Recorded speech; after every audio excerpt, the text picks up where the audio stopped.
Hello students, Mr. John here. Welcome to Chapter 18, Lesson 1. It is called Planning Reconstruction. So the Civil War is over. Now what? That's today's lesson. Different folks had different ideas on how to punish the South and then let them back into the Union. Lincoln was on the more lenient side. His opposition, the radical Republicans, were not at all. Think of it like this. Imagine you messed up big. Maybe you ran away from home, maybe you accidentally set the carpet on fire, you stole a car for a night, something terrible like that. All you know now is that you're stuck in your room and your parents are in the living room arguing about how to punish you, and you're like, mom's like, oh, well, it wasn't that bad, maybe we should just do this, and you're like, oh, that would be awesome, but then dad's like, no, this kid's gonna be grounded forever. That's kind of like how it was for the South, waiting to see how they were going to be let back into the Union. So today we talk about the different plans, the different people that supported them, and what ended up happening. And of course, this is a great opportunity to insert a Star Wars meme. Okay. Next page. Taking its time loading up.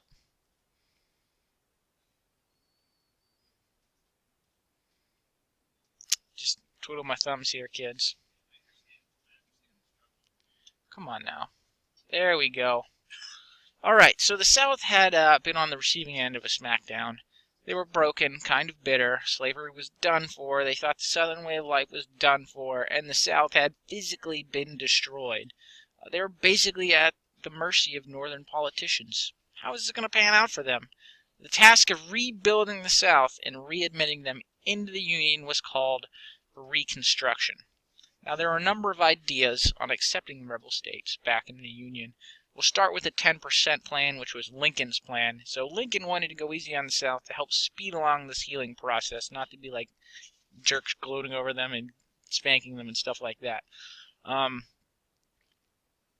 December of 1863, while the war was still on, like we were in it, he had the first plan for reaccepting the southern states. He basically said that when 10% of the voting population of the states swear loyalty to the Union, they could form a new state government. Now, this new state government had to adopt a new state constitution which outlaws slavery. Then they could send their representatives back to Congress. Lincoln even offered amnesty, or essentially legal forgiveness, to all but like the highest ranking Confederate leaders. Most people were just okay, forgive and forget.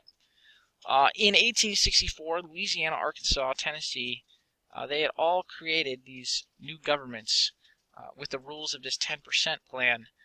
But Congress thought Lincoln was being too soft on the South and refused their representatives and senators. They wouldn't let them sit down at Congress. This leads us to the radical Republicans. So Republicans had control of the Congress after the Civil War, at the end of the Civil War. And in control of the Republicans was a powerful group that thought Lincoln was letting the South off way too easy. This group was called Radical Republicans, and it was them that denied the seats to Southern lawmakers trying to rejoin the Union under Lincoln's 10% plan. This group was led by a fellow by the name of Thaddeus Stevens. So Thaddeus Stevens and his Radical Republicans passed their own Reconstruction plan called the Wade-Davis Bill. This plan had three parts. A majority of a state's white males must pledge loyalty to the Union. That's way more than 10%. Only white males who swore that they had not fought for the Confederacy could vote for delegates to make the new Constitution that would ban slavery, which is Part 3. The state constitutions must ban slavery.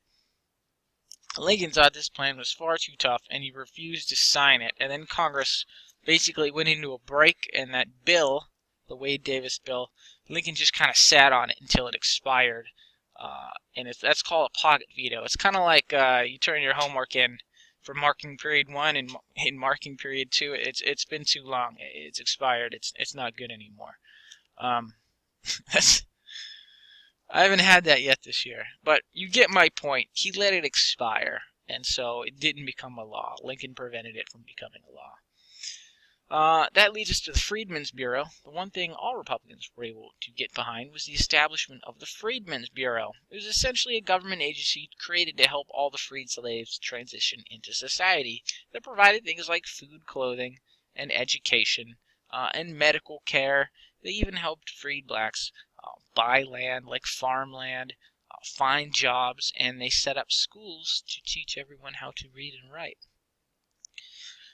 So things took a turn on the evening of April 14th, 1865. President Lincoln was at Ford's Theater watching a play called Our American Cousin, when Confederate sympathizer and actor John Wilkes Booth snuck up to Lincoln's box and shot him point blank in the back of the head. Booth tussled with, there was an officer in the booth with Lincoln. His name was Major Henry Rathbone. He tussled with him because, of course, like, oh, this guy just shot the president. Apparently he was stronger than Rathbone, stabbed him in the arm with a knife, hopped over the banister into the theater floor. I think he broke his foot when he landed because he landed funny. His spur caught the American flag when he tried to hop over. And then he shouted something. There's different people aren't really sure what he yelled. They think he yelled something about the death of tyrants and the South is avenged, something like that. And then he ran away. Lincoln died in the night. Apparently the bullet went in the back of his head and got lodged in front of his eyeball. He didn't die right away, amazingly. He died later in bed. I don't think he ever recovered consciousness. He had a bullet in his brain. And he died. With Lincoln gone, Vice President Andrew Johnson was now president. Now, Johnson was from the South, but he'd stuck with the Union. He had his own plan for Reconstruction. He granted amnesty to all but the highest-ranking Confederates. Those men could be granted amnesty if they basically came to Andrew Johnson and begged for forgiveness. So it was a good way to basically embarrass them if you wanted them to have to do that. Southern states were required to outlaw slavery in their state constitutions and then ratify the 13th Amendment of the Federal Constitution, what we usually think of as the Constitution, which outlawed slavery in the whole nation. By the end of 1865, all southern states except Texas had this new state government and were ready to rejoin the Union. That's it for today. On the next page, you have your standard 10-point quiz, 5 multiple-choice questions. Nothing crazy. And that is it for today. Tomorrow we pick up with Lesson 2, which is called The Radicals Take Control. The more radical Republicans in the next lesson. Alright, if you have any questions, let me know. Otherwise, hey, have a good one. Hey, let me know if any of the videos don't work for some reason. There's that Lincoln video in here that I embedded. Alright, have a good one.